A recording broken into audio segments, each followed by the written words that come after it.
Bonsoir à tous et soyez les bienvenus dans cette nouvelle édition du journal. Ce soir, nous accueillons sur le plateau Abou Antoumani, qui est animateur du GVA d'Aqua, le groupement de vulgarisation agricole. Bonsoir. Bonsoir. Alors, on va parler avec vous de votre travail, justement, en quoi il consiste, et vous nous direz également les problématiques que vous rencontrez au quotidien, puisqu'on le sait, la situation ici, dans la filière agricole, n'est pas toujours facile. On en parle tout à l'heure avec vous. Avec nous également sur le plateau, Pierre Bellucci. Bonsoir, Pierre. Bonsoir Amina, bonsoir à tous. Protestation et encore protestation, on va parler avec vous de ces mouvements qui se profilent dans quelques jours ici sur le département. Vous nous parlerez de ces affaires, on nous en dirait davantage tout à l'heure Pierre, mais d'abord voici les titres de ce mercredi 5 avril. Ce matin, des habitants de Chiconi sont venus manifester devant le tribunal de grande instance. La cause, une affaire de cambriolage où les victimes deviennent coupables. Après s'être fait justice eux-mêmes. De quoi provoquer une vive colère de la part de leurs proches qui menacent de faire comme les Guyanais si l'État ne réagit pas. Explication. Sirajidine Hussein, ancien agent de la mairie de Mamoudzou, licencié abusivement en 2013, a récemment gagné son procès en cassation. Après 4 années de procès, il est désormais lavé de tout soupçon et souhaite retrouver son poste. Néanmoins, aucune réponse ne lui est apportée par la mairie et il lance aujourd'hui un appel. Reportage. Concours photo et BD pour la fête de la nature, café naturaliste, pétition pour la protection des sols. Nombreux sont les événements environnementaux déjà mis en place ou à venir. Focus sur les différentes manières de sensibiliser sur une île où l'environnement reste une priorité à la fin de votre journal.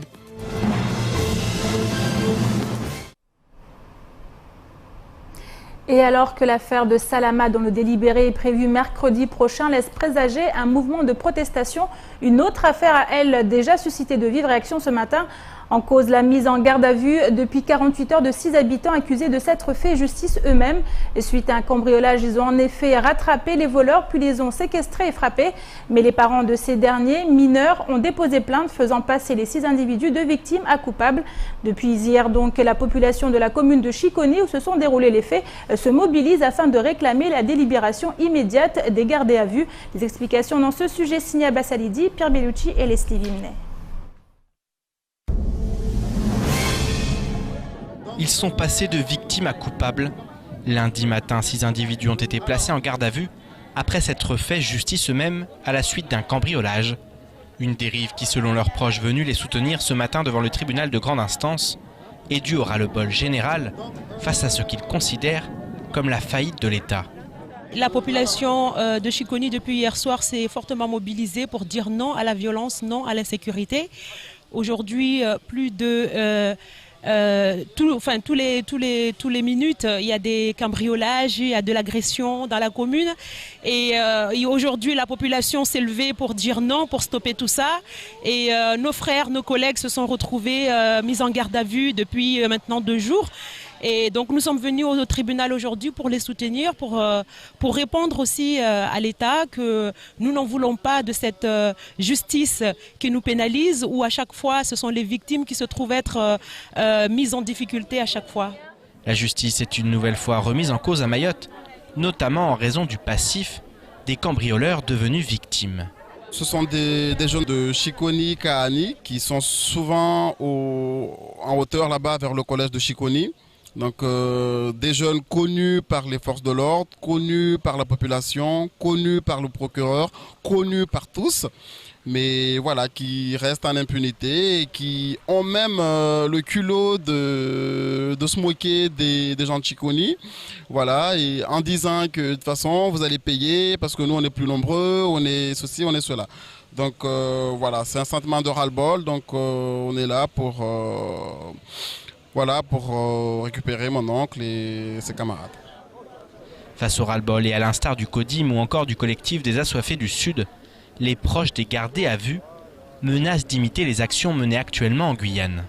Mayotte doit se lever et que ceci doit cesser parce que aujourd'hui c'est lui, mais à qui le tour prochainement. Et j'invite toute la population de Mayotte à se réveiller enfin, parce que j'ai peur qu'à un moment donné, qu'il soit trop tard, quoi, quand on agira, où on se rendra compte qu'on est vraiment envahi, qu'il soit trop tard et qu'on ne pourra plus rien faire.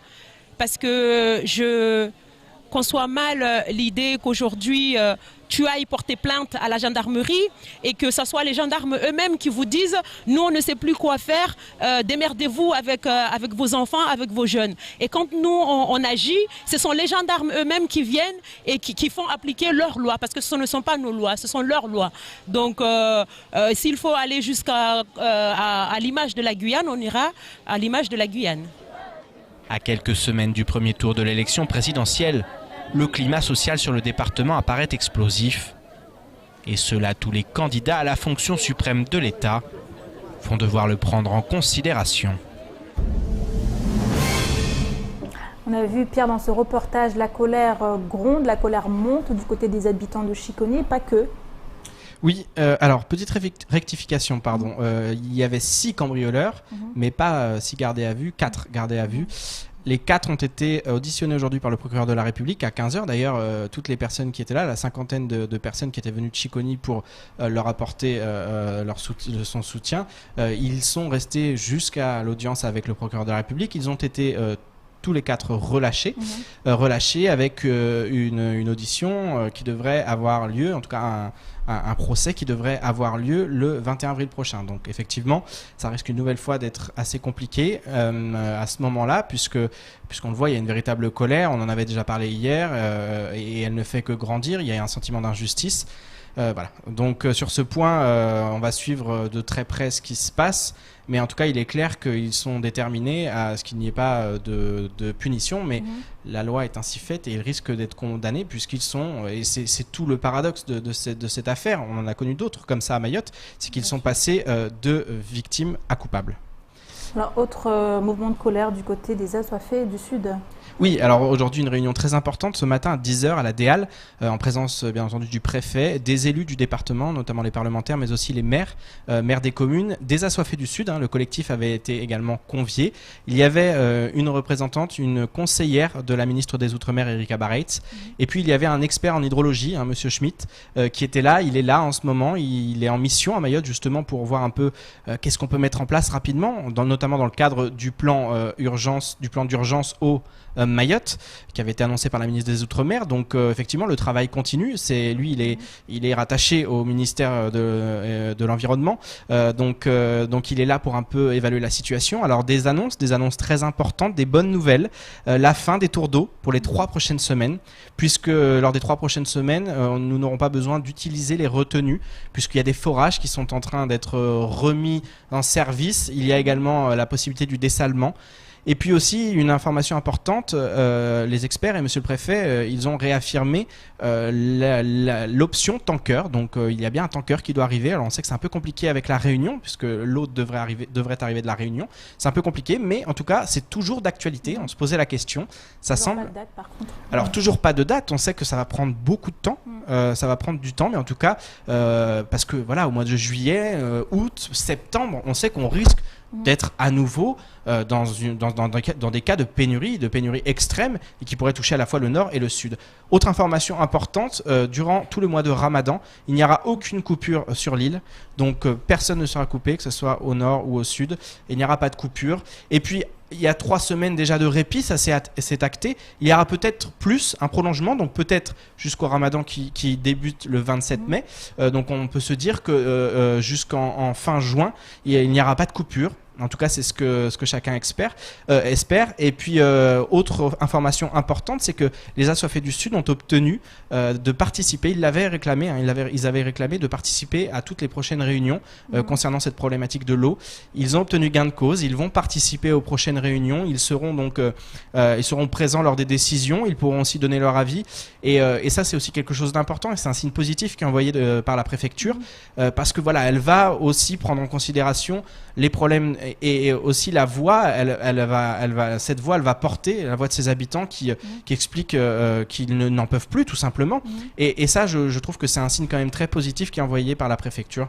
c'est très important. Voilà, ils sont maintenant, j'allais dire, acteurs de cette pénurie et ils ne vont plus uniquement subir.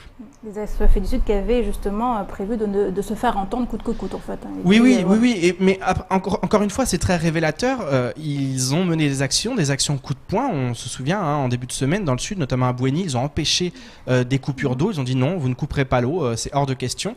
Et puis on voit que derrière, il y a une réaction. On en a parlé plusieurs fois. En Guyane, ils ont fait une grève générale et 1 milliard d'euros leur tombent du ciel comme ça. Et ça pose toujours question. On se dit, est-ce que vraiment on doit en arriver là pour que enfin les autorités elles prennent en considération les problèmes et ce ne sont pas des problèmes mineurs, ce sont des problèmes comme très importants, que ce soit en Guyane ou à Mayotte pour cette question de l'eau. Donc voilà, ça a été dit dans le reportage. La question de Mayotte, de la Guyane, des Outre-mer, je la trouve un peu trop absente de l'élection présidentielle. On a vu hier des débats, très peu ont parlé des Outre-mer, ça a été évoqué. Mayotte a été évoqué par le candidat Mélenchon, qui a parlé justement de la problématique de l'eau. Mais on en parle beaucoup trop peu et c'est vraiment dommageable.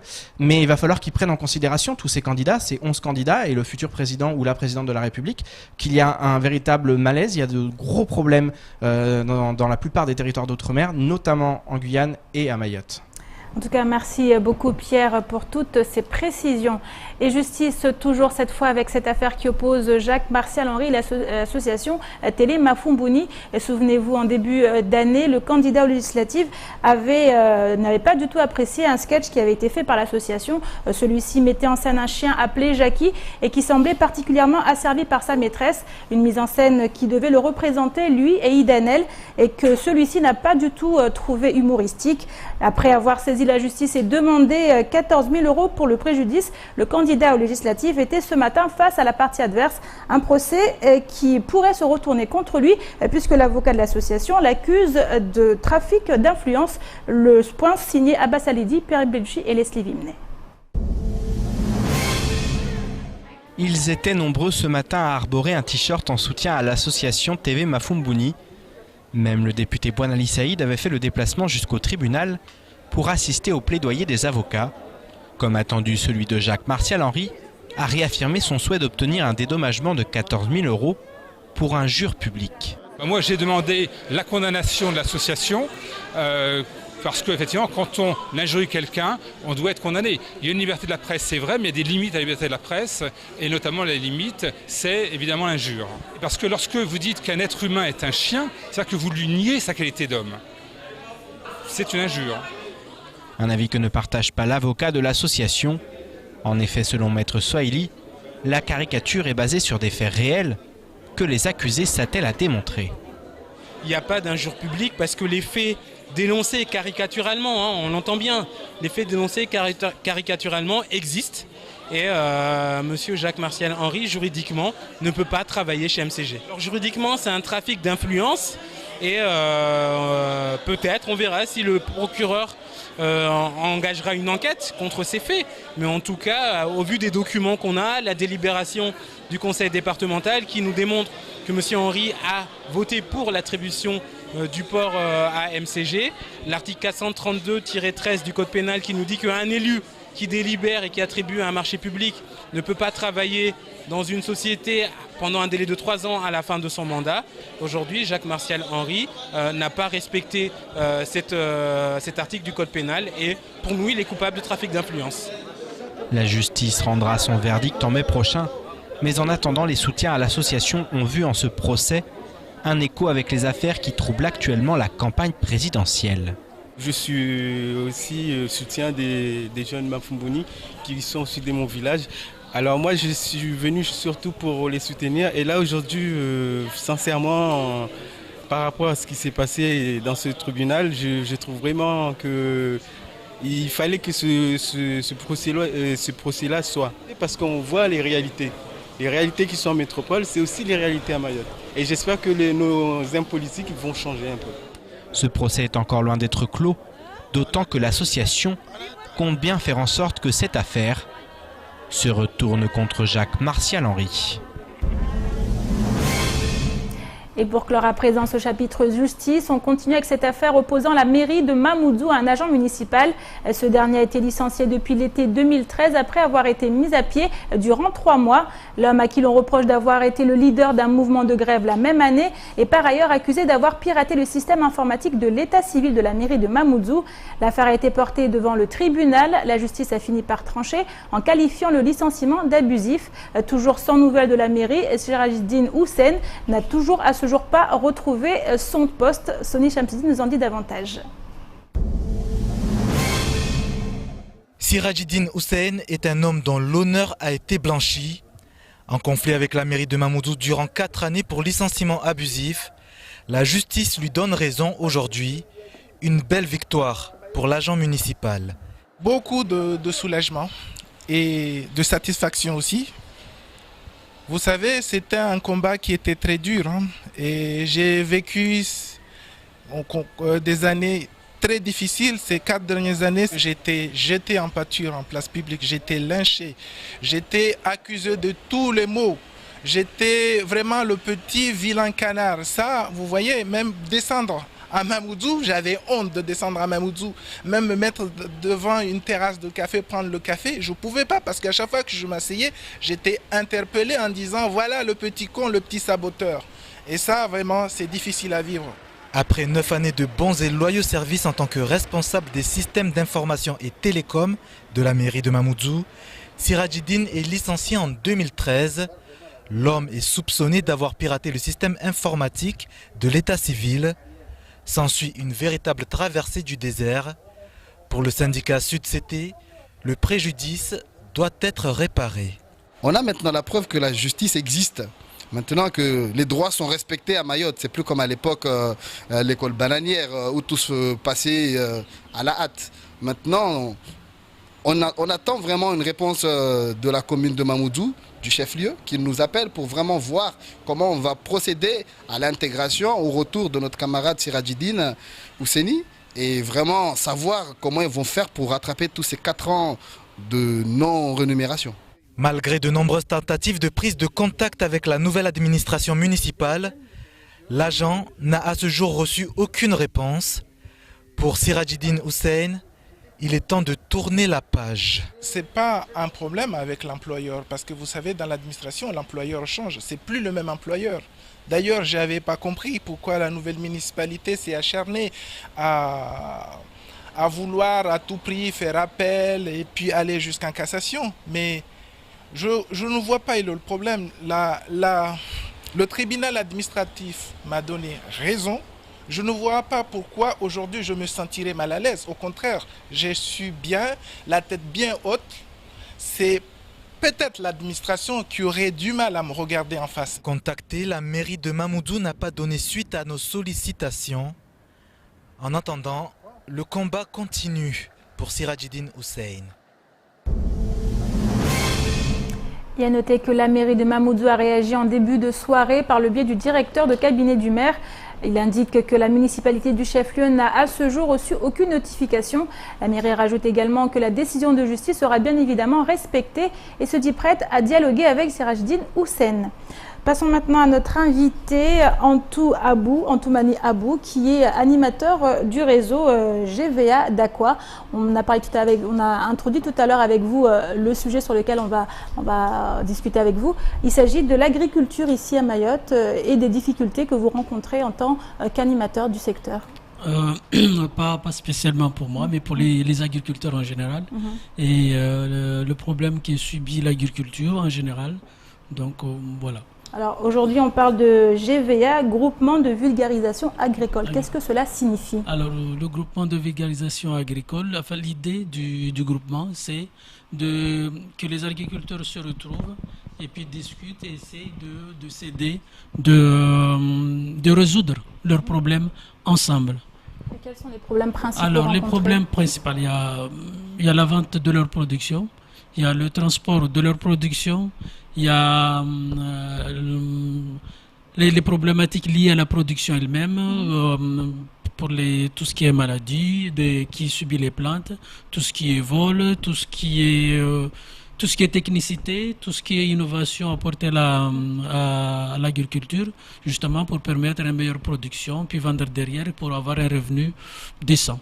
Alors comment les agriculteurs s'adressent à vous? Comment ça se passe? Alors l'idée, comment on travaille ensemble, moi, mon but c'est de résoudre les problèmes que les agriculteurs, pas tout seuls, mais ensemble, on discute, puis on essaie de traduire les problématiques en solutions. Donc, plusieurs projets par rapport à ça. On a le marché paysan qui a lieu tous les deuxièmes dimanches du mois, fait partie des choses qui ont été mises en place justement pour vendre mieux, vendre plus, avoir un point de vente, un point de stockage, d'où la gestion avec la gestion du marché couvert qui a été attribué au GVA.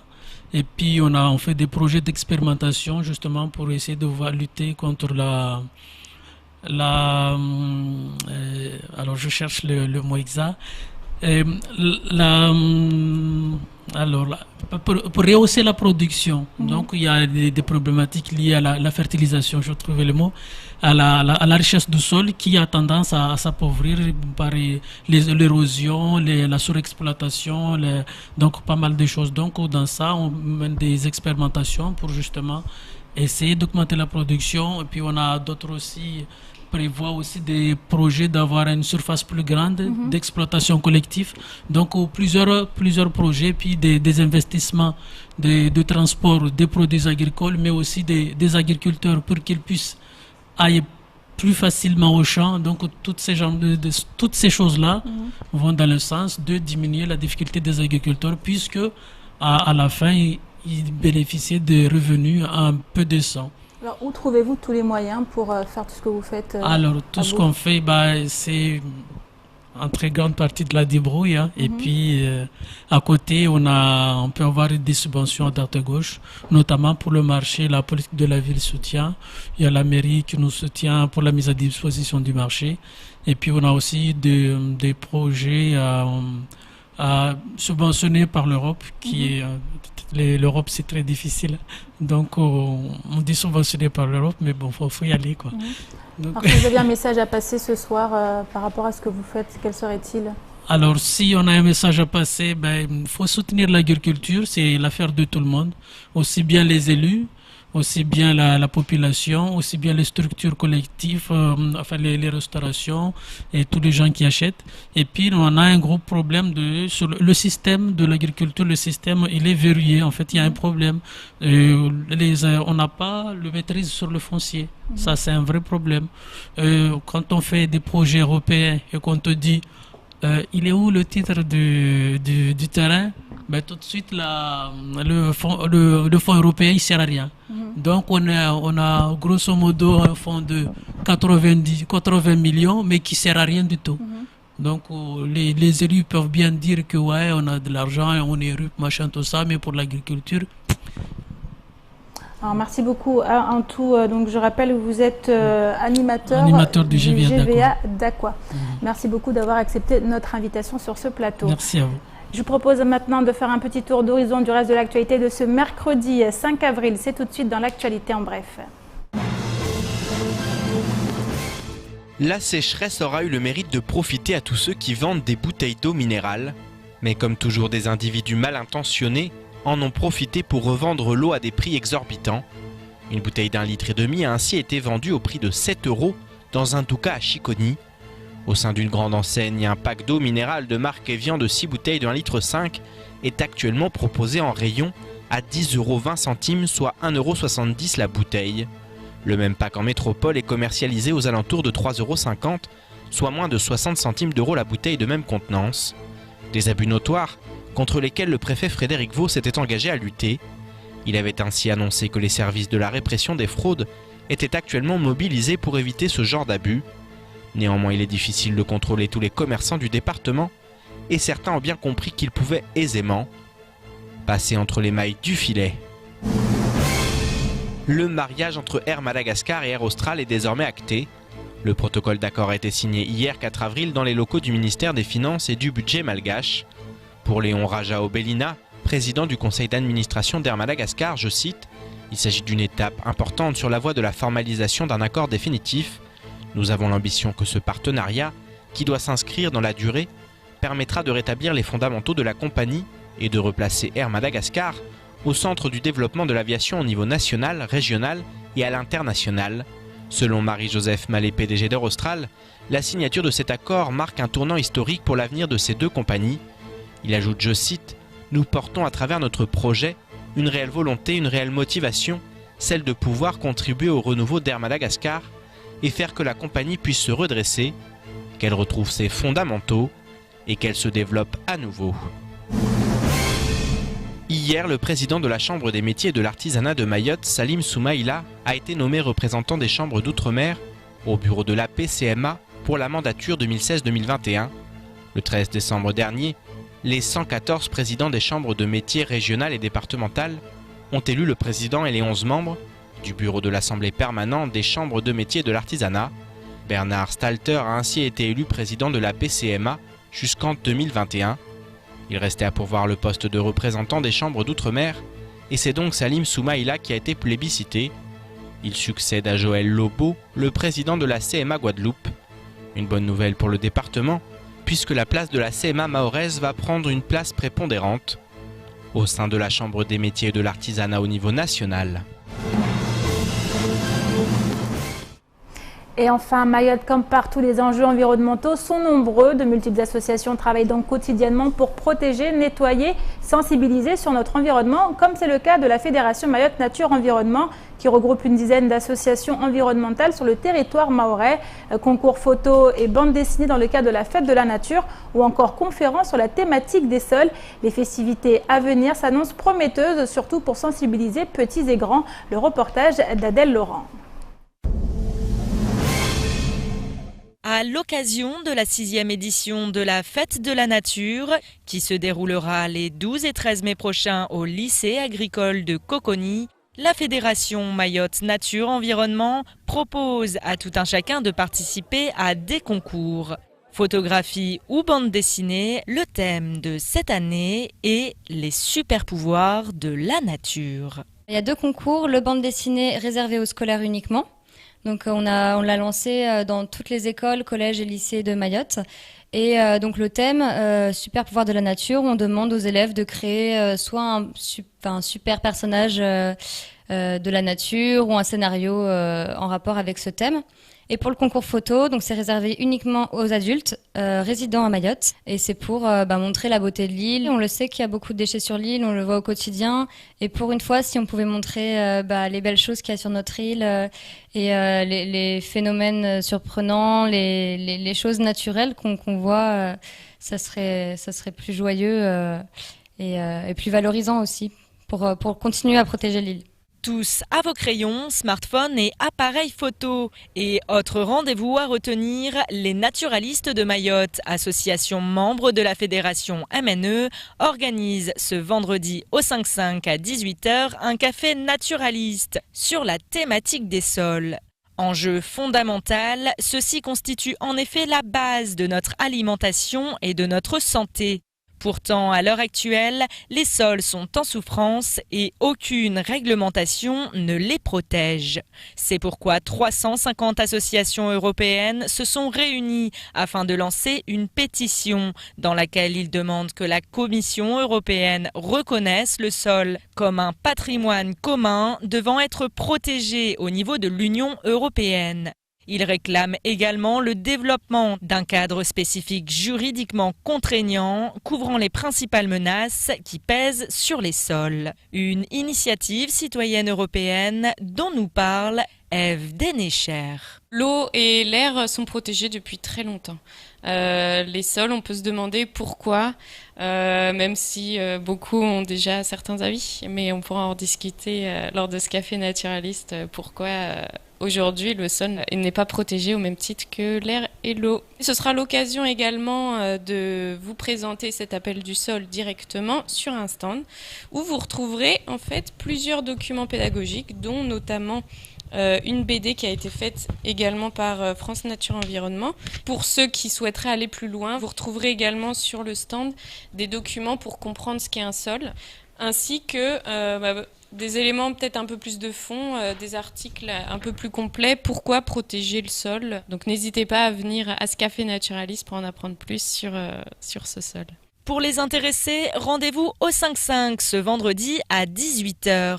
Que ce soit par l'intermédiaire de concours, de moments d'échange ou de pétitions, toutes les manières sont bonnes pour se reconnecter à son environnement et pour le protéger. C'est la fin de cette édition. Merci à vous de l'avoir suivi. Une édition rediffusée sur OM5, également disponible en replay sur notre site l'infocoesie.fr, sur YouTube et sur notre page Facebook. Demain matin dès 6 h, retrouvez toute l'équipe de la matinale. Quant à moi, je vous donne rendez-vous demain soir pour une nouvelle édition du journal. Bonne soirée à vous.